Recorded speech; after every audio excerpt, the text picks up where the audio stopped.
Welcome back everyone, and this time it's for the 1,000 subscribers special.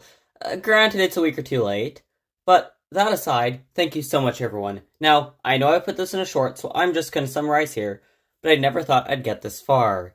Now, let's get on to the rankings. Just a side note, they're going to be kept shorter just to not drag the video out as I got more than I expected. And are based on how I like them, not on surface or achievements or anything like that, as they will eventually be in their own grouped videos. Now, I won't say people's usernames, as if they don't want their username up, and I don't know that right now, I can at least blur their comment out, instead of being stuck with having to delete a section of audio, which is not too easy to do on the online version of YouTube Studios.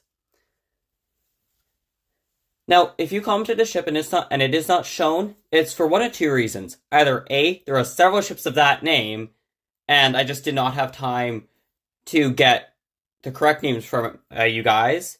If that happened, please leave it in the comments with exactly which one it is, either by the year it launched, or its hull number, if it's a naval ship, or its class. That will work as well, as long as there's not more than one in that class. And if there's a second reason, the second reason is I might not have been able to find the ship. There is one, I could not find the ship to save my life. Actually, there were several I couldn't find the ship. No information about it or anything. All I know is the name I was given in the comments, so unfortunately I couldn't include that one, as I could not find them. So, please leave that in the comments as well, maybe with a link to where to find it. And make sure it's spelled correctly, I guess, too. And I will make a short or a video with them all in it.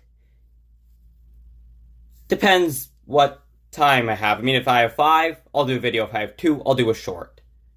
But, without further ado, let's get into the rankings. The first ship on this list is, of course, the RMS Titanic. She's definitely a favorite for a lot of people, and she got a lot of people into ships, and helps keep the legacy of ocean liners alive among non-ship fans. She serves as a reminder to never call a ship unsinkable, along with many other ships throughout history, and caused an increased lifeboat numbers along with other improvements on all ships. 8 out of 10. Although, mainly for the safety improvements it caused, as Titanic is actually my least favorite of the class. Olympic is first and Bratanic is second. And Titanic didn't get me into ships like she did for so many others, so I don't have nearly as much of a connection with her as someone else did. I know she started sinking on my birthday, so my birthday is cursed now. Second one on this list is also an ocean liner, RMS Queen Elizabeth II. I love her as one of the last Cunard ocean liners built, and she just looks right. Sure, she may have had some mechanical issues at the beginning, but after being fixed, she was a star in a sea of cruise ships. She's a 7 out of 10 for me. She was an amazing ship, and is now a floating hotel ship in Dubai. I may go see her one day, but she's definitely the least likely I'd see of any of the surviving ships today. Continuing the theme, SS United States is in the top 5 of my favorite ocean liners, and there are plans to repurpose him like the Queen Mary in Long Beach. He smashed Queen Mary's speed record with ease. With only about 3/4 power, actually. Or so the legend says. But his service was ended way too soon. 9 out of 10. Hopefully the plans that the Conservancy has come up with succeed, as he deserves to be saved as the last and largest American ocean liner. Although his future is far from certain, especially with the pure rent dispute, the results of the trial of which should be public soon, although I'm not 100% sure when. Speaking of Olympic, the RMS Olympic is by far my favorite of her class, and one of my favorite, if not my favorite, White Star liner ever.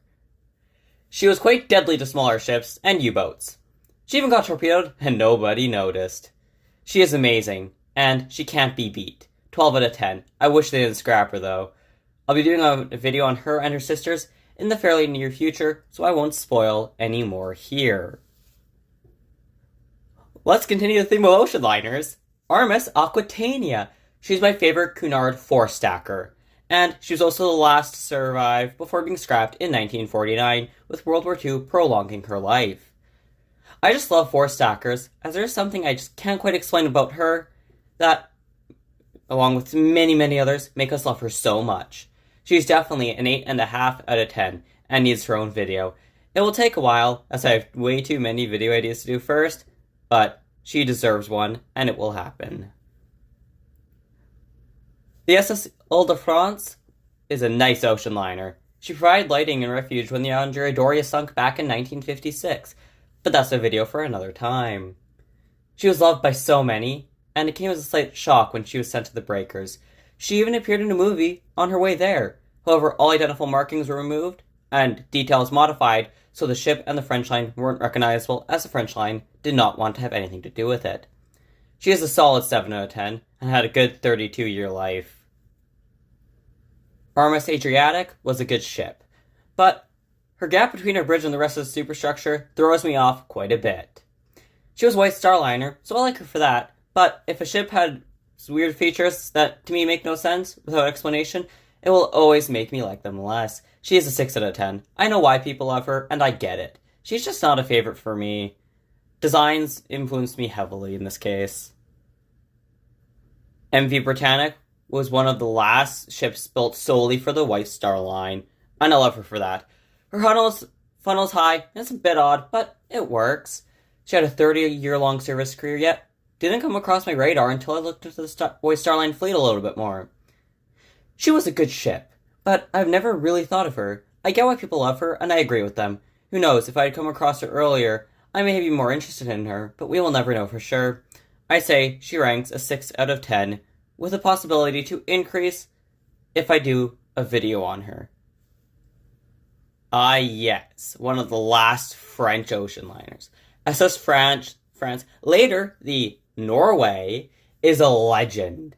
She had a long, successful cruising career after being sold by the French line. Yes, her makeover into Norway makes her look a little worse, but I still love both looks of her. She served until a boiler explosion in 2003, took her out of service, and was scrapped 3 years later in 2006. She needs her own video, but her looks are perfect, and I wish that she was still around today. She had a great run, and I rank her a 9 out of 10. Next up is the SS Europa / Liberté later in life.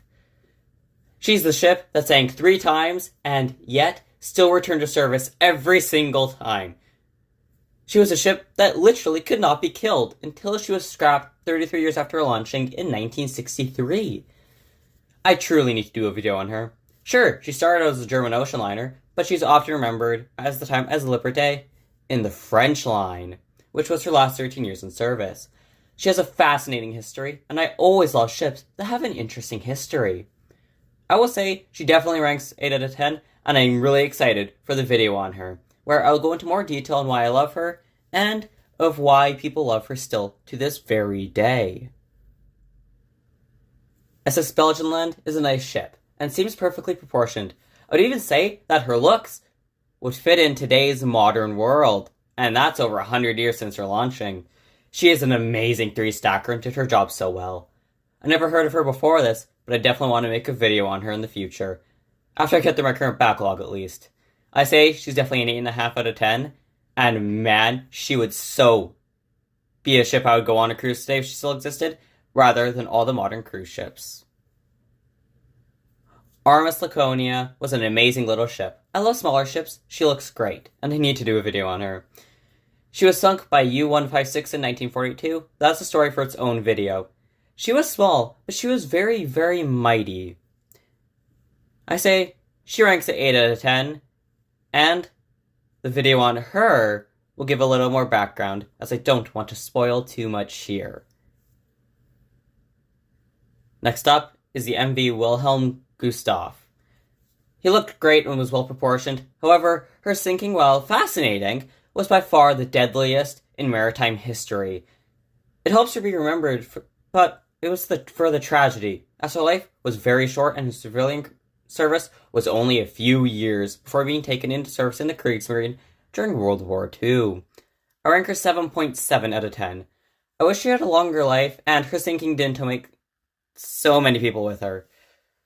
Why Soviet submarines? Why?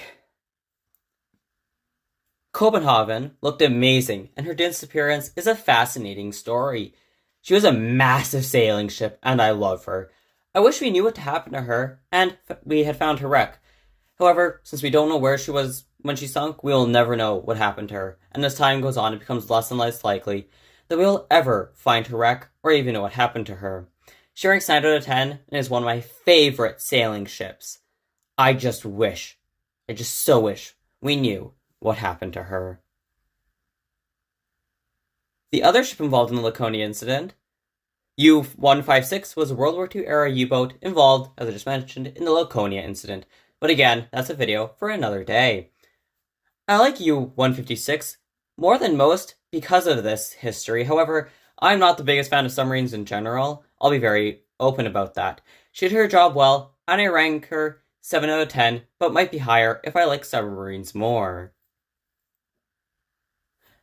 SS Malo is one of my favorite Matson Line ships, which still exists. Their line still exists to this day, in fact. My favorite, of course, being the Lurleen. I love the passenger ships in general, and the big 4 white ships were amazing.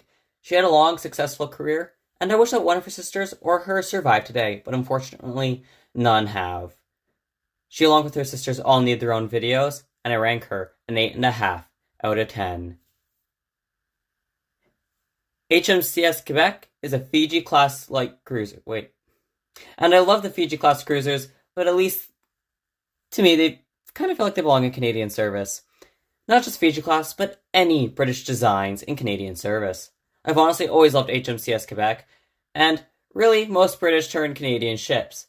I wish that she was saved, but no Canadian cruiser survived today. There are so many reasons I love her, that I'll have to create a dedicated video on her, and her interesting past. I love HMCS Quebec, and I always will, even though she's no longer with us today. She definitely deserves the ranking of 9.5 out of 10, and the comments at HMS Quebec, not HMCS Quebec, I apologize. The last White Star liner in existence, the SS Nomatic, is of course the sole surviving White Star liner. She serves as a tender, then as a restaurant later on in France, before being saved against all odds and being brought back home to Belfast. I love her so much, and she helps keep the White Star alive with her livery and her artifacts, along with the wreck of the Titanic, which she was designed to tender along with her sister, the Traffic. They were designed for the 3 Olympic-class liners. Unfortunately, they only really got to service the one, as Titanic was only served once before departing on her deadly maiden voyage. She's definitely a 10 out of 10, and I love that we have at least one true White Star liner left, even if she is just a tender. SS Rex is my favorite Italian ocean liner, and I wish that she was still around today. She was a shining light for Italian ocean liners. She looked amazing inside and out. I really need to make a video on her. I rank the SS Rex a 9 out of 10. And I wish she or any other Italian liner survived today in full, but unfortunately none have, and only one partially. But I guess that's better than nothing. SS Monte Maru had a terrible loss of life when she was sunk by the USS Sturgeon during World War II. I've never heard of her before, and she looks decent to me. She just doesn't click with me like so many others do. I will do a video on her eventually, and then the more I know about a ship, the more I like it. So I have a feeling that I'll begin to like her. I rank her 6 out of 10, but that will most likely raise when I make the video on her. AHS Centaur is a nice little ship, although I am seeing a pattern here. People like ships that sink with the majority of those aboard dying. That's slightly concerning. She was a great ship and looks great. Definitely better than a modern cruise ship, that's for sure. I definitely need to make a video on her, and I'm trying to keep all responses shorter to not drag on the time, so I rank her 8.7 out of 10, as many of these clips are at least 30 seconds long. HMS Glorm was a small but mighty destroyer that took on the cruiser Admiral Hipper. Sure, she was sunk, but she was a brave little ship, just like the Simon B. Roberts and the USS Johnston. I love destroyers. My World of Warships fleet shows that. I wish more British destroyers survived today, and I rank the small but mighty HMS Glorm a 9 out of 10. She was a gallant little ship, along with the ranks of the Johnston, Roberts, Liskovica, and of course my favorite, Haida. Back to the ocean liners, the SS Andrea Doria was a fantastic Italian ocean liner. It is a shame that she sank far before her time should have been up. I love her design, proportions inside and out. She's tied with Rex for my favorite Italian ocean liner. She will get her own video at some point, so I won't spoil much more. She is a 10 out of 10, and I wish she is still around today, although the ship that hit her, the Stockholm, still is, but with an uncertain future. So, in a way, we still have part of the incident around, at least. It's better than we get most of the time. MS Cindia is a smaller utilitarian ship. Her looks throw me off. Her achievements are impressive, however. I have never heard of the ship before, and I'm always skeptical of ships I've never heard of before, and that tends to last for quite a while. This barely affects my ranking of 7 out of 10, and I will guarantee warm up to her in time, especially if I make a video on her one day. Her achievements were just very, very interesting. Well, we've had 2 of them on this list. Let's get the third, and the youngest Olympic class on this list, RMS Bratanic, is my second favorite of the Olympic class, with Olympic, of course, being my favorite. She did well at the hospital ship before she was sunk. She never made a trip under the White Star Line banner, however. But I love her still. She's an 8 out of 10. She also taught us, unfortunately, to not lower a lifeboat too early while the propellers are still turning, and that was the only loss of life aboard that ship was in that lifeboat that got smashed to bits by the propellers. This is the first ship that's still here today besides the United States. Lady Elizabeth definitely needs her own video. She is a 19th century sailing ship that survives today as a mostly intact wreck. I love her pre-wreck looks and her history, especially her wreckage in Whale Cove. And I wish one day that she might be saved, but this is more and more unlikely as time goes on. She's a solid 8 out of 10, and that will only continue to increase as time goes on. SS Smoan was sunk by Admiral Scheer in World War II. And that story, well, it's for another day. Some will call her crew cowards for their actions of not warning convoy HX-84, which was protected by the HMS Jervis Bay, just a converted merchant cruiser, basically. Now, that is a story for another day, so I won't say too much here, but they did slow down Scheer, so I would argue that at least not all of them were cowards. Most of them I don't think were. She was a cargo ship, and her history is interesting, especially with the Admiral Scheer. I rank her 6 out of 10, but this number continues to improve, so who knows next time, especially because I only recently learned of her. Making the list once again is the SS Medina. She's definitely an interesting ship, especially with her current resort status. It's cool, and I like that she was saved and is being used for a good purpose. And she looks good and is a rare survivor, and has a very, very interesting past. I rank her at 8 out of 10, and there's currently a video in the works on her, and it's coming along nicely. But I won't say more to avoid spoiling any part of that video here, as I guaranteed will, if I had it any longer. SS Claremont is an interesting little ship. I've never heard of her before, and she'll make a great video. There wasn't a ton of information I could find on her, however. I rank her 7 out of 10, but I will give an updated, full in-depth ranking when I eventually make a video on her. Unlike most 1965-plus passenger ships, this is one I like. MV Explorer was an amazing little ship, and I don't like many modern cruise ships, but being built in 1969, she still had some great looks to her, and I love absolutely everything about her. I plan on making a video on her in the future, especially around her sinking back in 2007. I love her so much. She had a long and interesting career. And the Explorer is definitely a 9 out of 10, and I wish that she didn't sink and was above water today. It always seems to be the good little ships that sink far too soon. RMS Oceanic III was an unfinished ship of the White Star Line, and I have nothing against her. I like her, but she has so much tough competition that she ranks low on my favorite White Star Liners list. She would have been a massive ship, the largest at the time, and I would have loved to have seen her finished. I rank her a 6 out of 10, mainly because of her incompleteness, and we don't really know what she would have been capable of or looked like. However, her renders do look quite good, and she would have been an awesome ship if the White Star Liner could have afforded to have finished her. The SS America is by far my favorite American ocean liner. She is the older, smaller sister ship to the SS United States. She had a very long, eventful career, and there's a video in the works for her. strict while being towed to become a ship library/university, just like the RMS Queen Elizabeth. Her wreck has since been beaten to almost nothing by the waves, and pictures of her wreck have cemented her place in history. She ranks 10 out of 10. No American liner, except maybe Turline, can even rival her for top place, let alone take it from her. USS Hornet, the CV-8, is the first carrier to carry the name. She was mighty and effective until her sinking. I love her on the first Yorktown so much. She was a menace to the Japanese. They finally beat her. However, most of the American warships proceeded to get revenge for her throughout the course of the war. I rank her 9.5 out of 10, and she is so hard to beat, unless, of course, you're the very first Yorktown. Now, before ranking this guy's picks, you might have noticed I blurred out one of the picks. However, that's for a very good reason, as it is also my favorite, along with HMCS Haida, which of course is the last surviving tribal class destroyer, but also the last surviving Canadian destroyer. Now, I'll make a video on Haida in the future, however, what ship did I blur out? Well, it came as a complete shock to me that someone said her name, but I'm so happy about it.